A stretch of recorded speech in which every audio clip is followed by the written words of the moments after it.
Evening.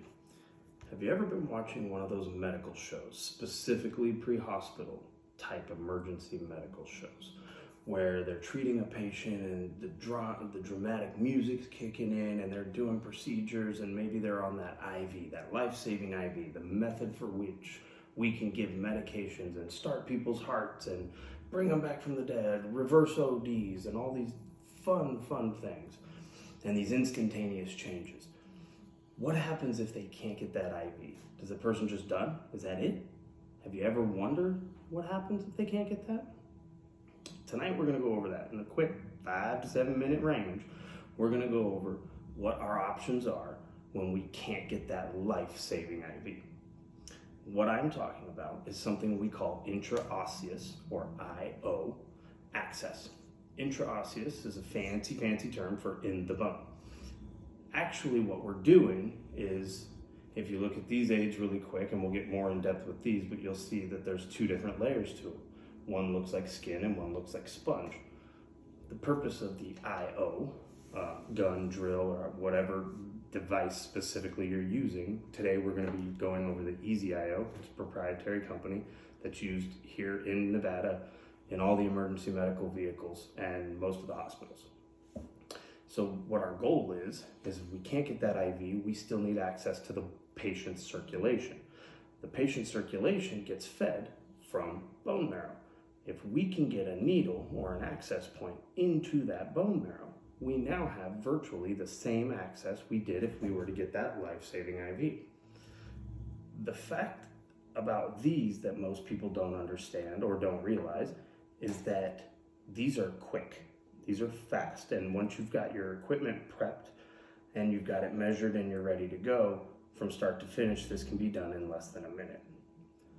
Now, that being said, we have to have specific sites where this can be done. In the adult, we have 3 different sites. We have the proximal humerus, which is the top of the upper arm, right here in the shoulder region. You also have what we call the proximal tibia, so the lower leg just below the knee, and then the distal tibia, which is the lower leg just above the ankle. Adding one more access point, when you get into children, you also have what we call the distal femur, which is just above the kneecap. Now, all these locations offer an area where once you penetrate the bone, you get into a soft pocket of bone marrow. You have red marrow and yellow marrow. Yellow tends to be down the shaft of the bone, and the red marrow tends to be towards the heads or the connecting points. It's softer and it has much more communication with the patient's vasculature. Now, once we've decided that's what we're going to do, we have to get our equipment ready. Now, generally speaking, you're going to have your PPE, splash protection for your eyes, your face, mask, whatever, as well as gloves. Next, you're going to need your Easy IO kit. They make theirs bright yellow. It's easy to find in bags. It's going to come with prepackaged needles and extension sets with little sharps containers. The needles are going to be yellow, red, or yellow, pink, and blue. Okay, this is an actual patient one. You'll see that blue is blue all the way through. The training ones have red tips. That's just how they are for training identification purposes. This is that extension set that's in there, and then a securing device. You're also going to have your drill or driver. Okay. Once all this is out, you'll prep your equipment as per your protocol, and then you're going to look at your patient, determine your site. For this purpose, we're going to use the proximal humerus, is the site we're going to use. I'm going to play you a quick video on how you're able to locate that. The site of insertion is the greater tubercle, which is on the anterolateral aspect of the upper arm. In order to find the proper landmarks, I'm going to go over some techniques that you can use in order to feel a proper bone anatomy. The first thing that should be done, with the patient's hand over the abdomen, and the elbow tucked in, the arm adducted against the body, one should place the ulnar aspect of the left hand, in this case, in the axilla to help define the anterior border and keep myself out of the medial aspect of the arm, which is where the brachial plexus resides. The other hand should be placed in a perpendicular fashion in the midline of the upper arm, and where my thumbs will come together will define a line over which I should be palpating to feel for the surgical net.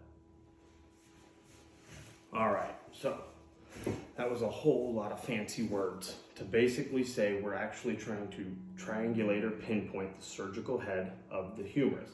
And when you do that, again, hand in the crease here at the crease of the shoulder, one down the center of the side, put your thumbs together and rub deep. Once you rub deep, you'll feel almost a golf ball on top of a stick. Once you find that, you're actually aiming for the center of the golf ball. You're gonna aim at a 45-degree angle to the patient. You're gonna aim for their hip, basically. And that's gonna ensure proper depth. Now, when we're using the humeral head, we wanna use the yellow needle, and they all have markings, all the colors have markings, and you're gonna go down, and as long as the skin allows for this top black mark to fit, or to be visible, you're good to go. So, we're gonna push this down until you meet the bone.